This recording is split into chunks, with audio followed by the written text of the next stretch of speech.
Hey everyone, welcome back to Mwambiri TV, where we explore amazing places and share incredible experiences. If you are new here, don't forget to like, subscribe, and hit that notification bell so you never miss an adventure. Today, I am taking you to the breathtaking Sabaki Estuary, a hidden gem where the Sabaki River meets the Indian Ocean. This place is rich in wildlife, stunning landscapes, and peaceful vibes, perfect for nature lovers and adventure seekers. Join me as we explore the beautiful scenery, watch flocks of flamingos, and discover the unique ecosystem that makes this estuary so special. I can't wait to share this experience with you. Be 100% sure that if you visit this place, you'll have to see hippos because this is their bedroom. My name's Joseph Mangi from Sabaki River Conservation and Development Organization, call ourselves Ecological. We are doing conservation activities at Sabaki River mouth, which is a key biodiversity area and an important bird area. At Sabaki, we have different attractions. We have the river mouth, the estuary, the hippos, the migratory birds. We have the different types of mangroves. Mostly within East Africa, we have 9 species of mangroves, but at Sabaki, we have 6 species.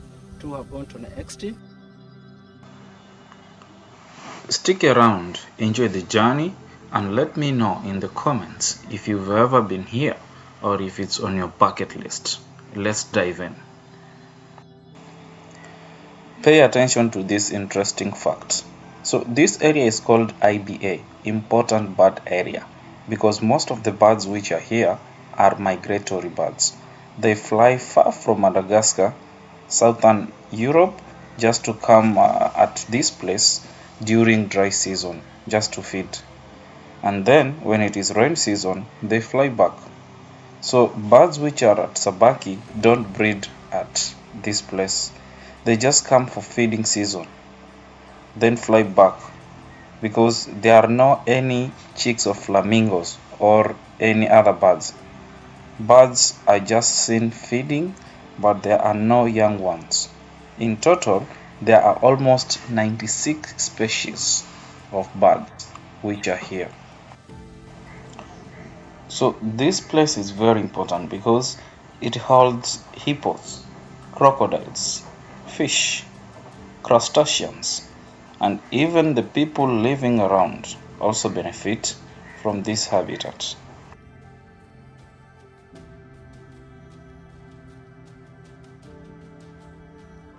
Fresh water and seawater do mix here.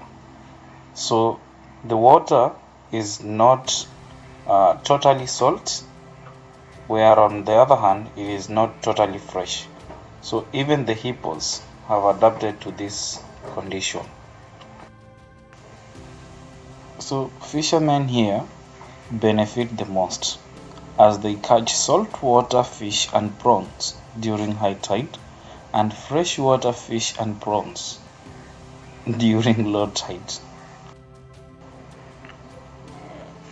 So be ready to learn something from the mangroves. But I warn you, the names of the species are something different. Mostly within East Africa, we have 9 species of mangroves, but at Sabaki, we have 6 species. 2 have gone to extinct. So far, the 6 are Avicennia marina, we have the Rhizophora micronata, we have the Bulgaria gymnorrhiza, we have Serratia alba, Silvstragal, and the Lycera rhizomosa. You heard it well, Lycera rhizomosa. I was in a geography class, but this is quite challenging. Anyway, mangroves grow in coastal intertidal zones, primarily in tropical and subtropical regions. So they thrive in brackish water, where fresh water from rivers meets the salty sea water, forming estuaries, deltas, and lagoons. Abyssinia marine. Breathing roots for Abyssinia marine. Scientifically is pneumatophore. So they assist the tree for breathing.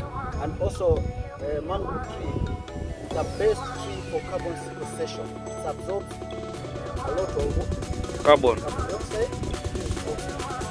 So most of the carbon and the mangrove forest takes long to decompose. That's why the best. And from the scientific research is one mature mangrove tree weighs around any 10 trees.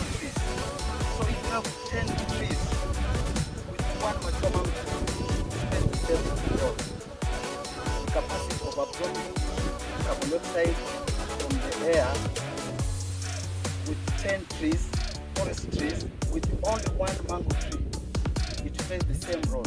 So if you have a forest of 1,000 mangrove trees, then with somebody having a forest of 1,000 terrace trees, the one with the 1,000 trees of mangrove is playing a big role in the atmosphere, because one tree of mangrove is equivalent to 10 any other trees.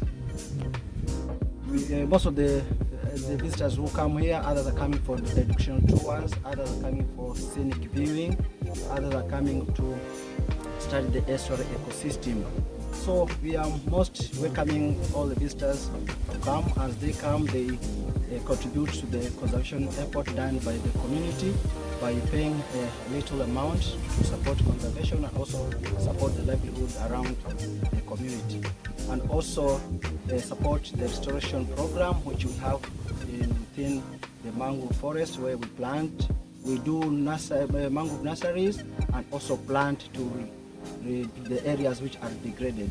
So you are most welcome to participate in the conservation activities and also contribute to the community. Welcome. Thank you.